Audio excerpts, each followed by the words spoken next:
Hey,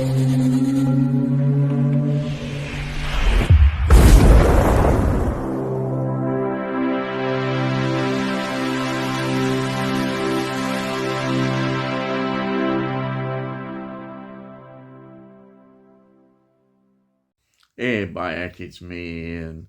And in today's video, I'm looking at this. This is Dark Victory from 1939.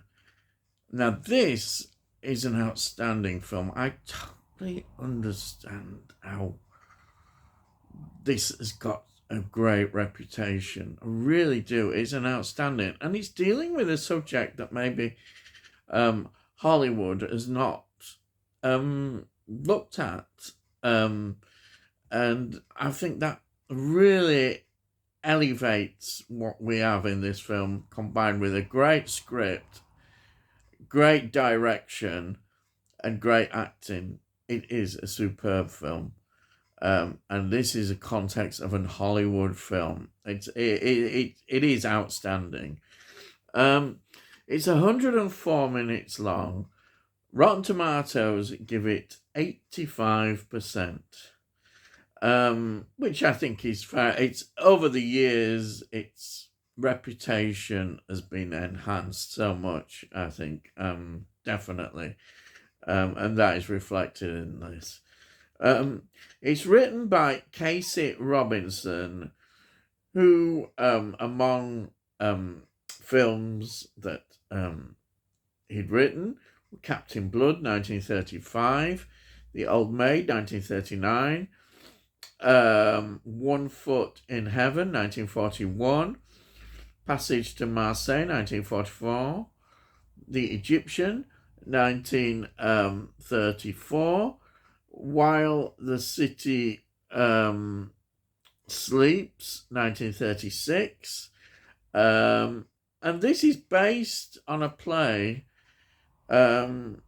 called Dark Victory, which of course is the title of the film, and that was by George Emerson Brewer Jr.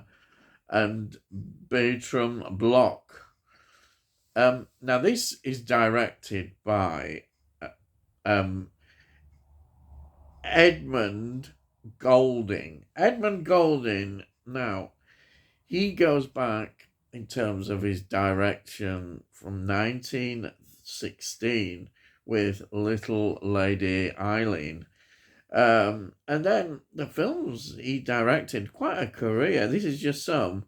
There was The Broadway Melody, 1929, The Devil's Holiday, 1930, Grand Hotel, 1932, A Night at the Opera, 1935, which is the Marx Brothers film.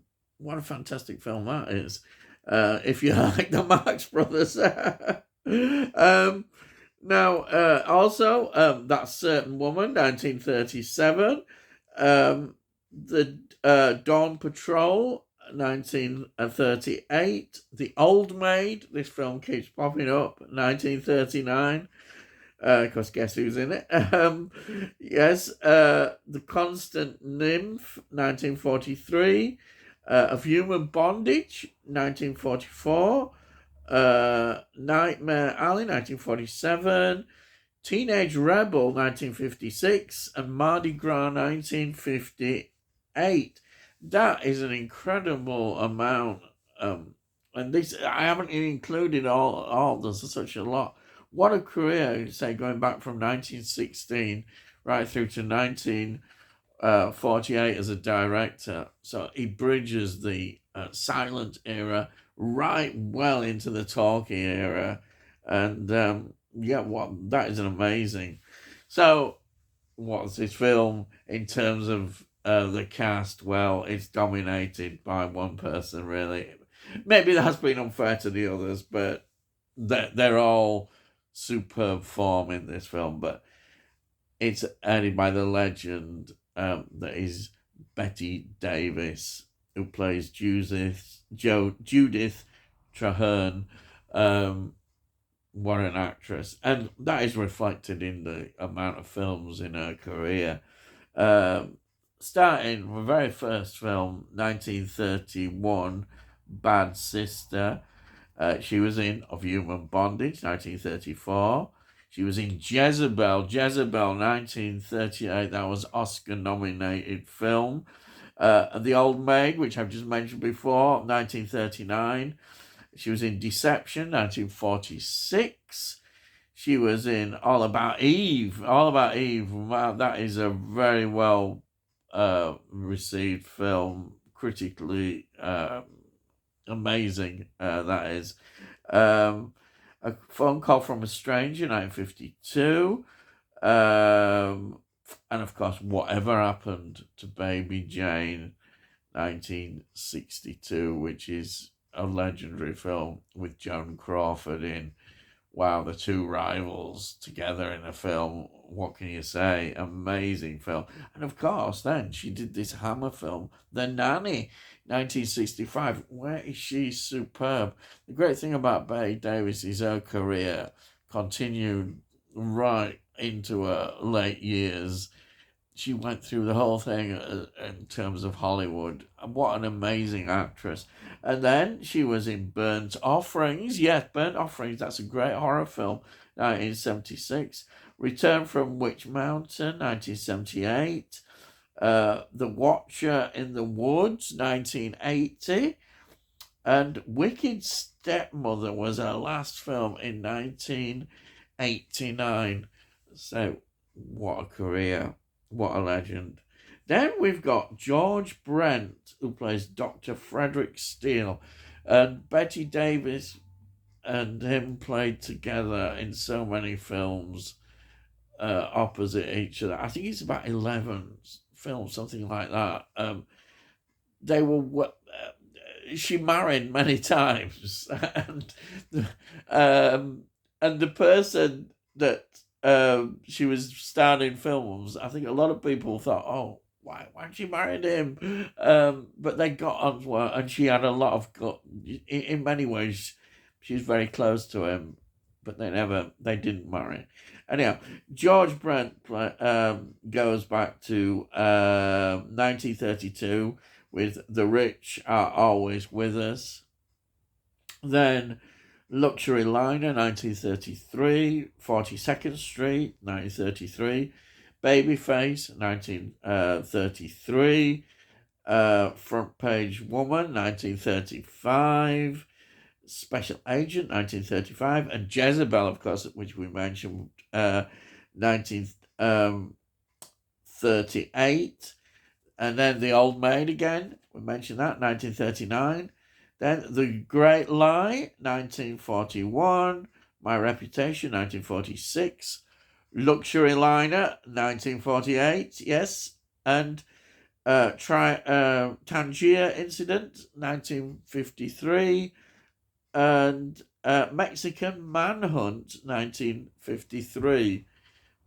Again, quite a lot of interesting films there. And say his relationship with Bette Davis, amazing, professional relationship.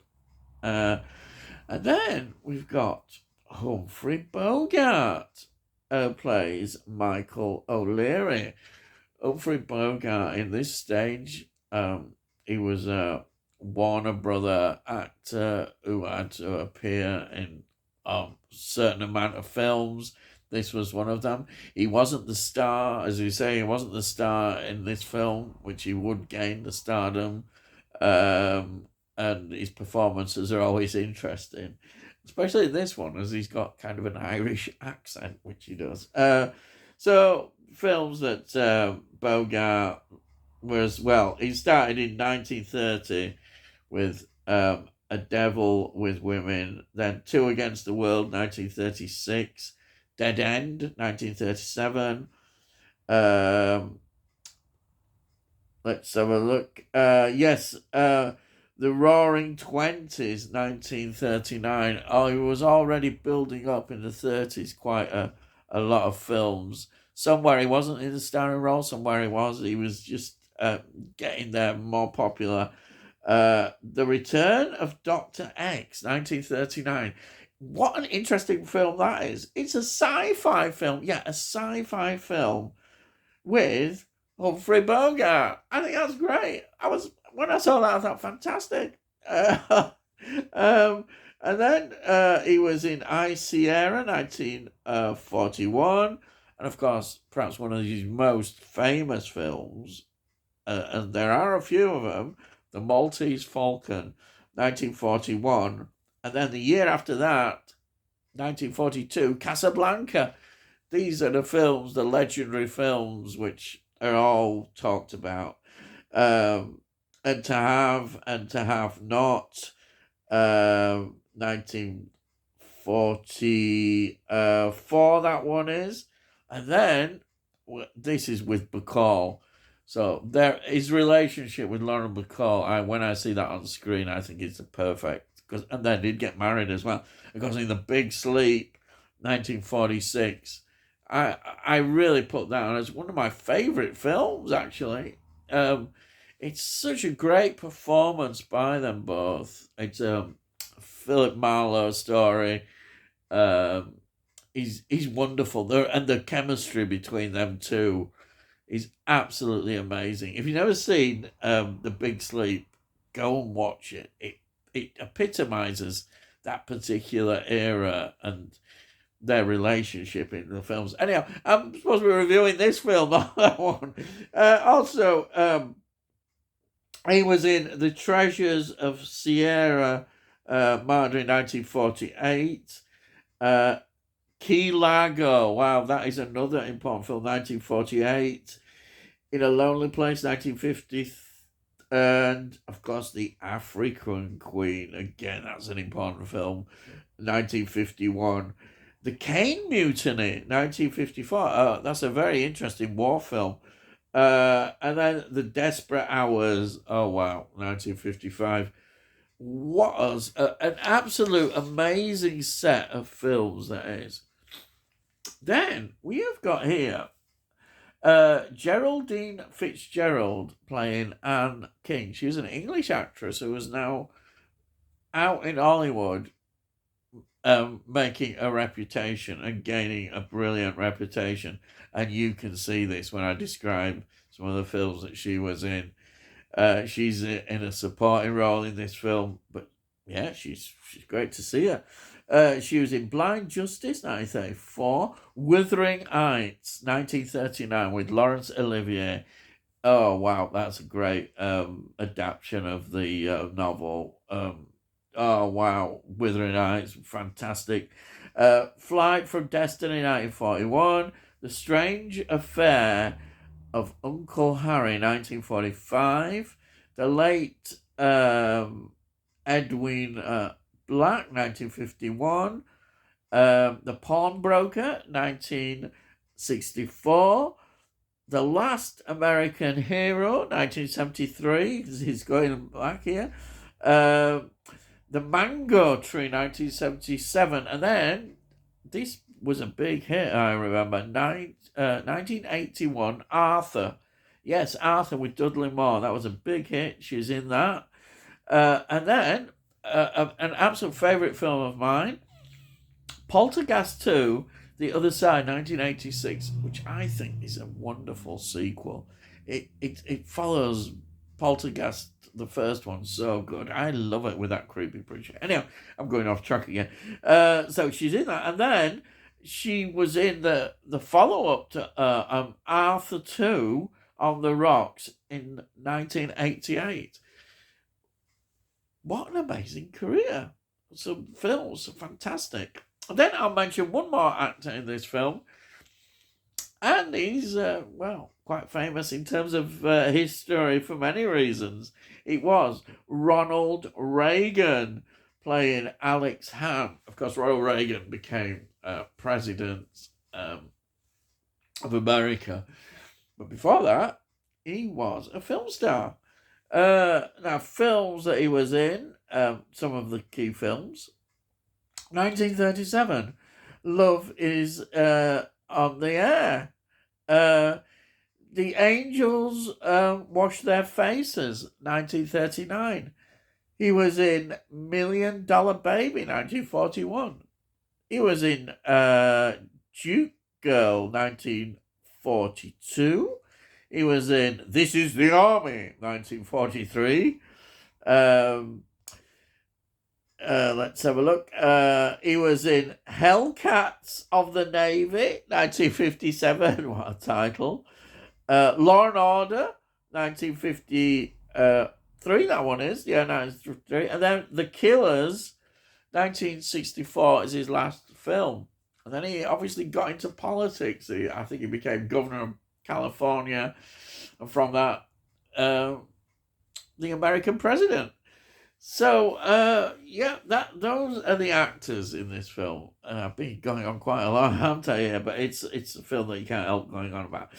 So, the music, incidentally, is by Max Steiner, who's considered just such a great composer. He composed things like Jezebel, the score to that, 1938. Casablanca, of course, 1942. Adventures of Don Juan, 1948. The Treasures of the Sierra Madre, 1948. Those are just some of the film scores that he's been involved in, but there's a hell of a lot. There is. I just mentioned them. So, what is this about?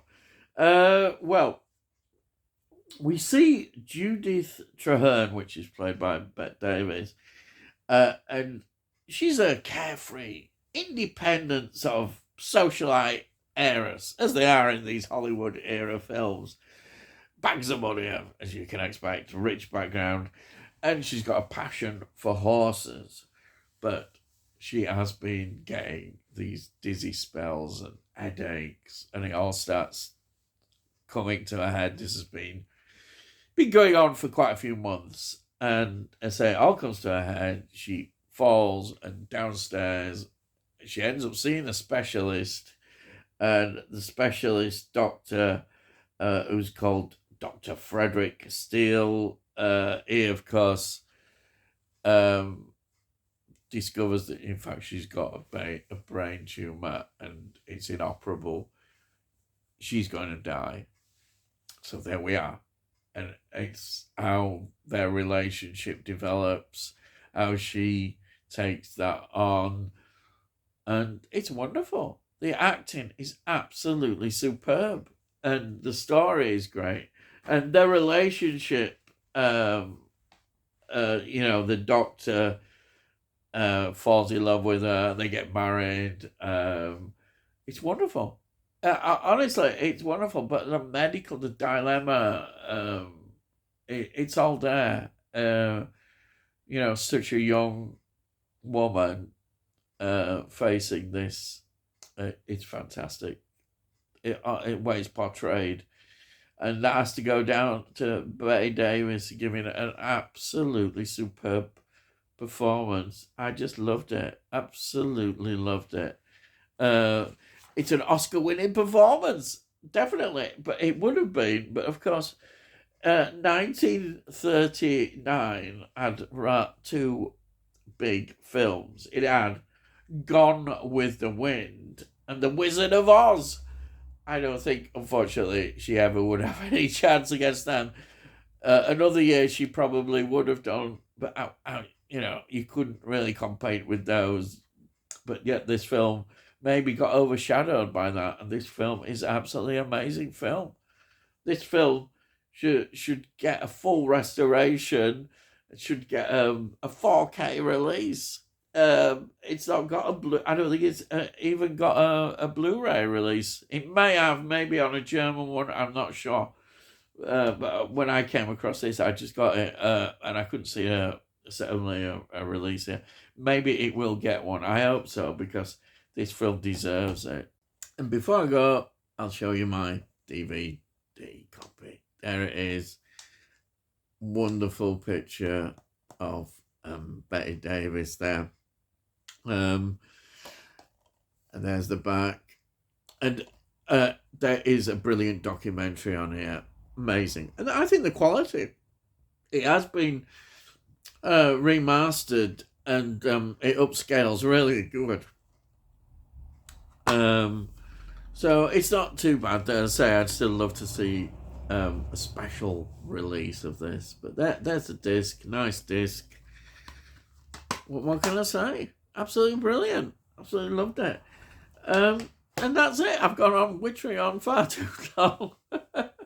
So if you're new to the channel, please subscribe and we'll let you know when I put out these videos. You can have a look in the playlist and you'll see all the other films that I've reviewed. I do TV series as well as a bit of music.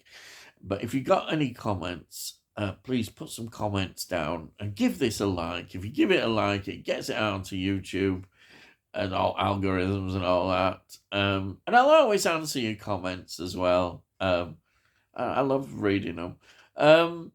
So that's it. So all I've got to say is, I'll see thee again.